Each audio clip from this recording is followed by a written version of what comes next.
Tu veux devenir inarrêtable? Commence ici. Tu veux changer ta vie?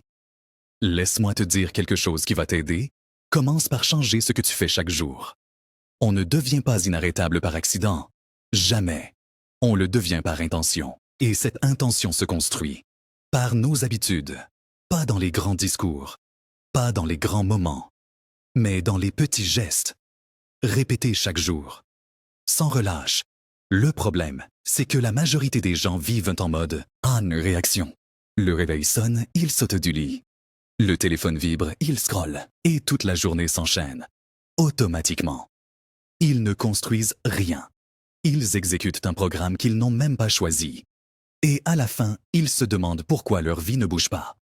La vérité, ce ne sont pas les plus intelligents qui avancent, pas les plus talentueux, pas les plus chanceux.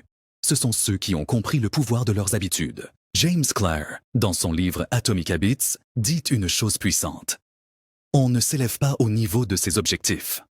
On tombe au niveau de ses systèmes. Et nos systèmes, ce sont nos habitudes. Alors aujourd'hui, on va te partager les 7 habitudes qui transforment. Celles qui permettent de penser plus clair, de vivre plus fort, d'agir plus juste. Et si tu les appliques sérieusement, elles peuvent faire exactement la même chose pour toi. Mais attention, ne te contente pas de regarder. Aime cette vidéo si tu veux plus de contenu comme celui-ci. Abonne-toi maintenant. Et surtout, reste concentré. Parce que parfois, une seule idée, une seule habitude, suffit à réécrire toute une vie. Habitude 1. Commencer avec un but, pas sous pression. La première erreur que beaucoup commettent, c'est de commencer leur journée à l'aveugle. Ils se lèvent, ils prennent leur téléphone, ils répondent aux messages, ils réagissent, et toute leur énergie part dans des choses urgentes, mais rarement importantes.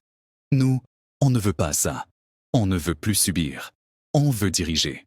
Alors, voilà la règle. Ne commence jamais ta journée sans l'avoir déjà terminée, dans ta tête. Pas besoin d'avoir une vie parfaite ou un agenda militaire. Juste 10 minutes. Le soir avant de dormir, ou juste après ton réveil. Tu te poses. Tu respires. Et tu te demandes simplement, quelles sont les 3 choses les plus importantes que je dois faire demain? Pas 8. Pas 12. Juste 3. Pourquoi 3? Parce que le cerveau aime la clarté. Et quand tu réduis ta journée à 3 priorités, tu n'es plus dispersé. Tu deviens précis, tranchant, focus. Écris-les sur un carnet, pas dans ta tête. Écris, parce que ce qu'on écrit devient réel. David Allen, dans Getting Things Done, le dit très bien. Votre esprit est fait pour avoir des idées, pas pour les retenir. Le simple fait d'écrire ces 3 priorités donne un cap. C'est comme un GPS mental. Tu n'es plus dans la réaction. Tu passes en mode action. Prenons un exemple simple. Imagine que tu as une journée libre. Rien de planifié. Tu risques de la passer à faire un peu de tout. Répondre aux mails, regarder YouTube, scroller Instagram, faire la vaisselle. Et à la fin, tu es fatigué. Mais tu n'as rien accompli de vraiment utile. Maintenant, imagine que tu as noté 3 priorités claires la veille. Finaliser un dossier pour ton client. Faire 30 minutes de sport. Appeler ton mentor pour une décision importante. Ta journée prend un autre sens. Elle est guidée. Tu avances avec confiance. Et quand ces 3 choses sont faites, tu sens que ta journée a compté. Tu n'es plus juste occupé. Tu progresses. Brian Tracy, dans Eat That Frog, insiste. Chaque minute passée à planifier t'en fait gagner 10 dans l'exécution. Et c'est exactement ça. Planifier, c'est multiplier son efficacité. Alors, si tu veux vraiment reprendre le contrôle de ta vie, commence par ça. Chaque soir ou chaque matin, écris tes 3 priorités. Et si ce que tu entends là te parle, c'est maintenant qu'il faut agir.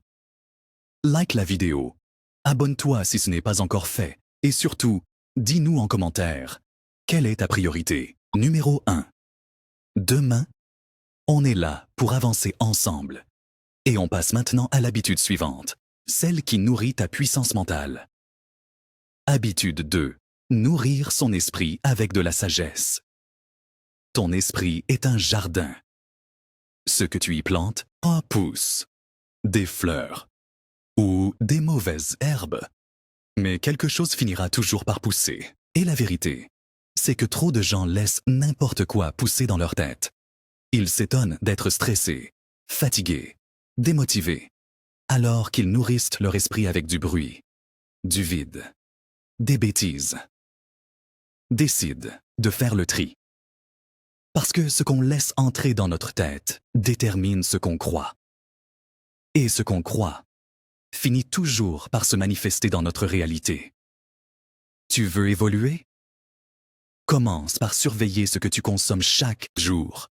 Tu dis que tu n'as pas le temps de lire, mais tu trouves du temps pour scroller Instagram, pour TikTok, pour des vidéos de 30 minutes qui ne t'apportent rien. Ce qui manque, ce n'est pas le temps, c'est la priorité. Fais le test. Remplacez 15 minutes de réseaux sociaux par 10 pages d'un bon livre. Résultat, clarté, motivation, idées nouvelles. Et surtout, un esprit qui ne subit plus l'extérieur, mais qui se construit de l'intérieur. Jim Rohn l'a dit clairement. Ou bien tu diriges ta journée, ou bien ta journée te dirige. Et diriger ta journée commence par diriger ton esprit. Alors fais ce choix simple. Tous les jours, accorde à ton cerveau au moins une nourriture de qualité. Lise un livre qui t'enseigne quelque chose. Écoute un podcast qui te challenge. Regarde un contenu qui t'élève. Voici un exemple concret. Tu prends ton petit déjeuner, remplace la musique en fond par une interview inspirante. Tu es dans les transports, mets un podcast sur la productivité ou la psychologie. Tu vas marcher? Emporte un livre audio au lieu de rester dans le silence mental. Et si tu veux un point de départ puissant, les 48 lois du pouvoir de Robert Greene. Il t'apprend à observer, à comprendre les rapports humains, à agir avec intelligence. Et tu ne vois plus le monde de la même manière après ça. Ce genre de lecture te transforme. Pas en un jour, mais jour après jour. C'est lent, mais c'est profond. Et surtout, c'est durable. Souviens-toi, ce que tu laisses entrer dans ta tête finit par modeler ta vie. Tu peux la remplir de distractions ou tu peux l'armer de sagesse. Si tu veux continuer à te construire avec nous, dis-nous en commentaire. Quel livre ou quel contenu t'a le plus marqué cette année? Parce que la prochaine habitude va demander de l'énergie. Et pour avoir de l'énergie, il faut savoir où la trouver. Habitude 3. Bouger son corps, maîtriser son énergie. Tu veux accomplir des choses grandes? Alors commence par respecter la base, ton corps. On l'oublie trop souvent, mais ce corps, c'est le seul véhicule qu'on a pour avancer dans la vie. Pas de corps en forme, pas d'énergie. Pas d'énergie, pas de clarté. Pas de clarté, pas d'action. On peut avoir toutes les ambitions du monde, mais si on est constamment fatigué, lourd, sans souffle, on n'avance pas. Et attention, on ne parle pas ici de devenir un athlète, ni d'avoir des abdos en béton. On parle de bouger. Simplement. Intentionnellement. Pas besoin de salle de sport. Pas besoin d'un coach. Pas besoin d'un abonnement hors de prix. Ce qu'il te faut, c'est une décision. Celle de ne plus rester statique. De ne plus vivre assis, plié, compressé. Chaque matin, on peut se lever et juste marcher 10 minutes. On peut faire des pompes, des squats, s'étirer, respirer, courir si on le peut, danser même. Oui, danser. La liberté passe aussi par là. Parce que le mouvement crée du momentum. Et le momentum, lui, crée de la motivation. C'est dans l'action que revient l'envie d'agir. Pas l'inverse. Tony Robbins le dit depuis des années. Emotion is created by motion. L'émotion vient du mouvement. Et pas juste émotion mentale, mais vibration physique. Quand ton corps s'active, ton esprit s'éclaire, ton regard change, ta voix change, ton énergie déborde. Souviens-toi de la dernière fois où tu es sorti marcher après une dispute ou une mauvaise journée. Tu reviens toujours plus léger, plus centré, parce que le corps libère ce que l'esprit ne peut pas retenir. Et ce n'est pas juste de la philosophie. Andrew Huberman, neuroscientifique à Stanford, explique que le simple fait de bouger les yeux de gauche à droite pendant une marche active une fonction de régulation du stress dans notre cerveau. En clair, Marcher t'aide littéralement à remettre de l'ordre dans ton esprit. Applique une règle simple. 20 minutes de mouvement par jour. Minimum. Tu veux méditer? Bouge d'abord. Tu veux te concentrer? Bouge d'abord. Tu veux écrire, vendre, créer? Bouge d'abord. Un corps actif, c'est un esprit lucide. Et un esprit lucide, c'est une vie qui avance. Alors maintenant, à toi de jouer. Marche, saute, cours, étire, mais ne reste plus figé. Et si tu veux qu'on continue à t'envoyer cette dose de clarté, d'énergie, d'impact chaque semaine, tu sais ce qu'il te reste à faire. Abonne-toi et dis-nous en commentaire quel est ton rituel de mouvement préféré chaque jour. Parce que la suite va te montrer pourquoi il faut aussi apprendre à gérer ton environnement pour rester maître de ton mental. Habitude 4. Revoir ses objectifs chaque jour. Un objectif qu'on n'a pas sous les yeux devient un souvenir. Et un souvenir, ce n'est pas une direction. Trop de gens écrivent à leurs objectifs une fois et ne les relisent jamais. C'est comme si un pilote d'avion décollait sans regarder sa destination. Résultat, il vole, il consomme, mais il n'arrive nulle part. Toi, ne laisse pas ça arriver. Les vrais objectifs ne servent à rien s'ils ne sont pas présents dans notre conscience. Chaque matin, relis tes 3 objectifs principaux. Pas 15, pas une liste interminable. Juste 3 choses qui comptent vraiment. Celles qui, si on les atteint, changent toute la trajectoire. Mais ne fais pas que les lire. Dis-les à voix haute. Visualise-les. Ressens-les dans le corps. Parce que ce qu'on regarde avec intensité chaque jour finit par s'ancrer dans notre système nerveux. Napoleon Hill, dans Réfléchissez et devenez riche, insiste. Tout ce que l'esprit peut concevoir et croire, il peut l'atteindre. Mais ce n'est possible que si l'esprit est constamment nourri par la vision. Et cette vision, c'est à nous de l'entretenir. Chaque jour, prenons un exemple simple. Tu veux devenir indépendant financièrement. Ce n'est pas un vœu, c'est un cap. Chaque matin, tu relis cette phrase. Je génère 5 000 € de revenus mensuels passifs d'ici 12 mois. Tu la regardes, tu la ressens, tu y crois. Et ton cerveau, lentement, mais sûrement, commence à chercher comment. C'est ça, le pouvoir d'un objectif clair, répété, ressenti. Et ce n'est pas que du développement personnel, c'est de la programmation mentale. Jordan Peterson, psychologue clinicien et auteur de 12 règles pour une vie, affirme « Écrire ce que vous voulez rend cela plus probable. L'écrire chaque jour le rend inévitable. » Et il a raison. Parce qu'on devient ce qu'on répète. Alors, chaque matin, avant les mails, avant le bruit, reviens à l'essentiel. Tes 3 grands objectifs. Relis-les, ressens-les, garde-les en vue. Et tout ce qu'on fait dans la journée commence à s'aligner autour d'eux. C'est simple, c'est puissant. Et ça change tout. Si ce message te parle, aime cette vidéo, dis-nous en commentaire. Quel est ton objectif heureux en ce moment? Dis-le, écris-le, rends-le réel. Parce que la suite va t'apprendre pourquoi tu dois aussi maîtriser ton entourage si tu veux tenir le cap. Habitude 5.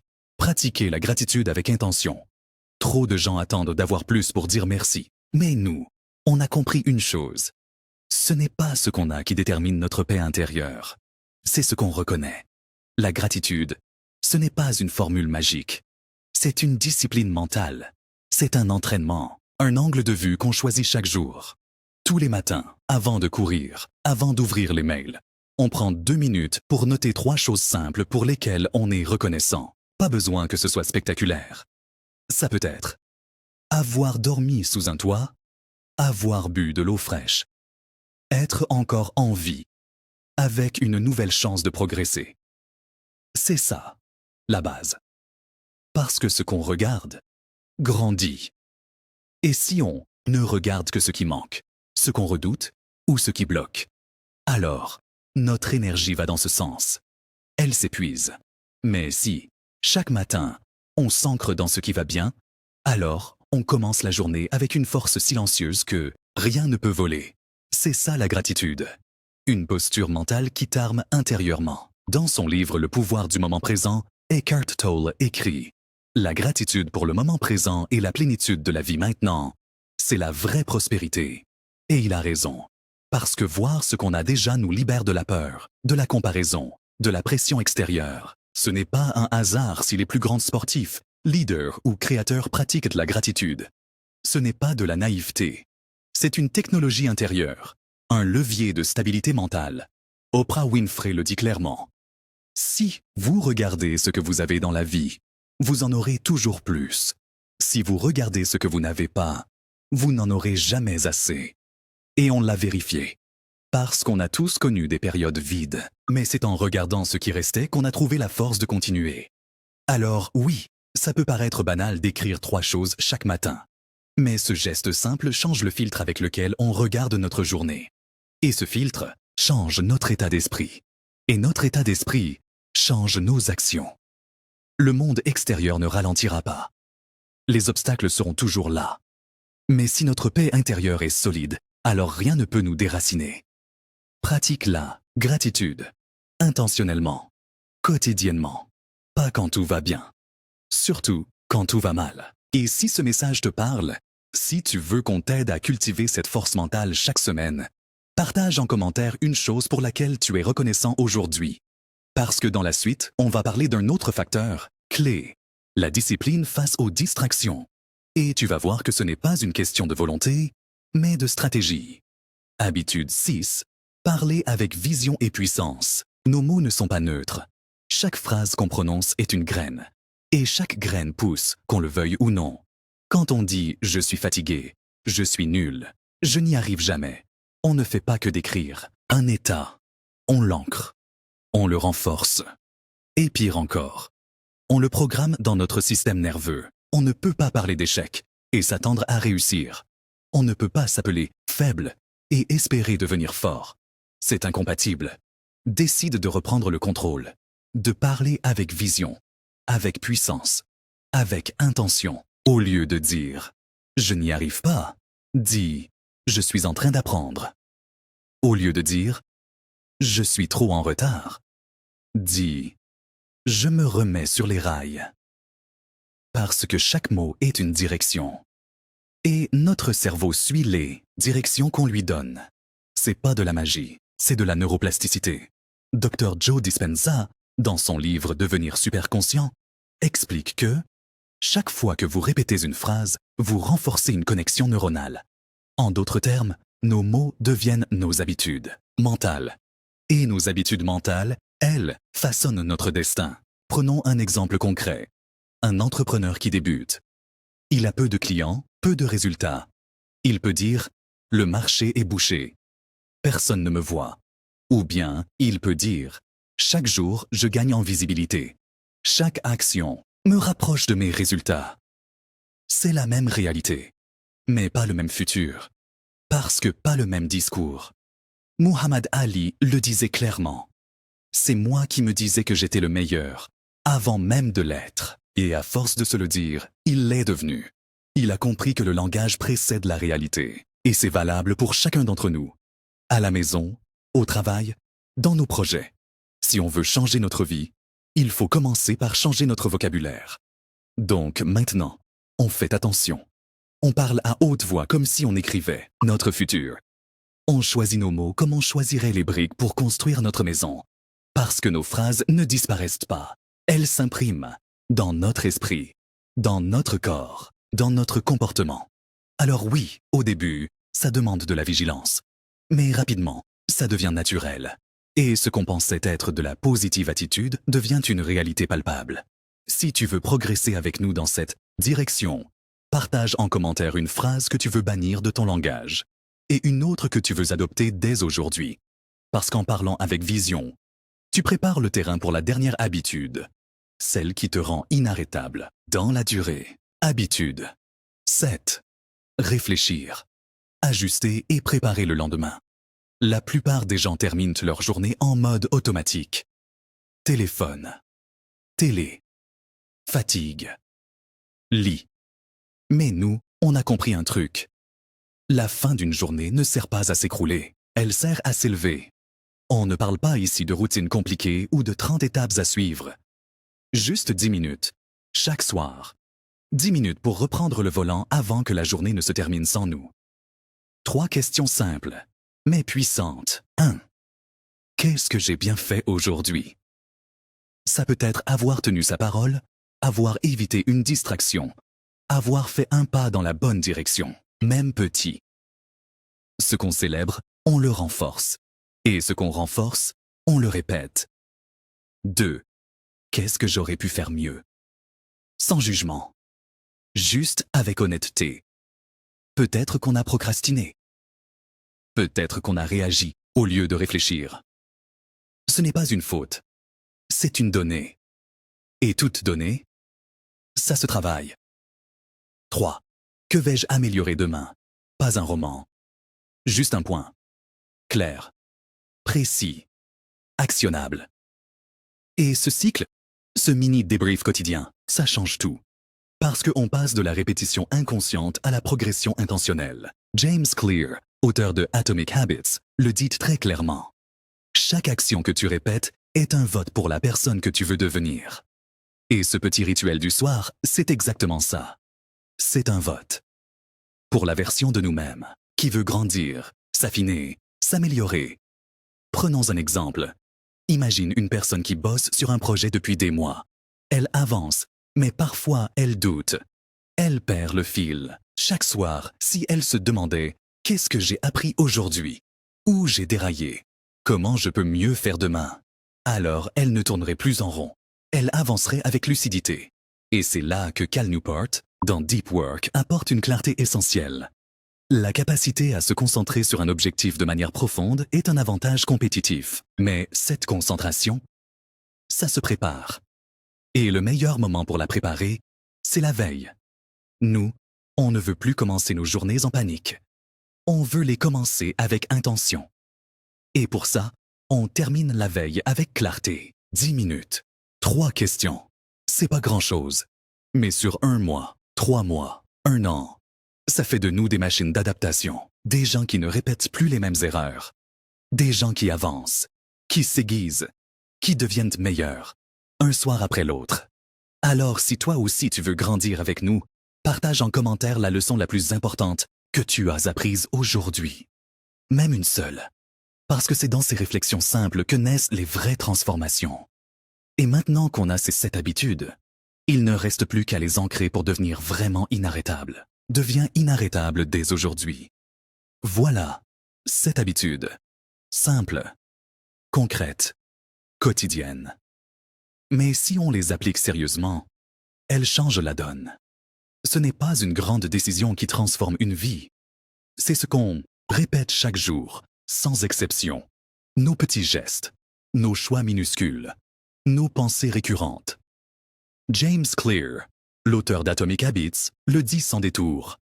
Chaque petite action est un vote pour la personne qu'on veut devenir. Et chaque jour, on vote.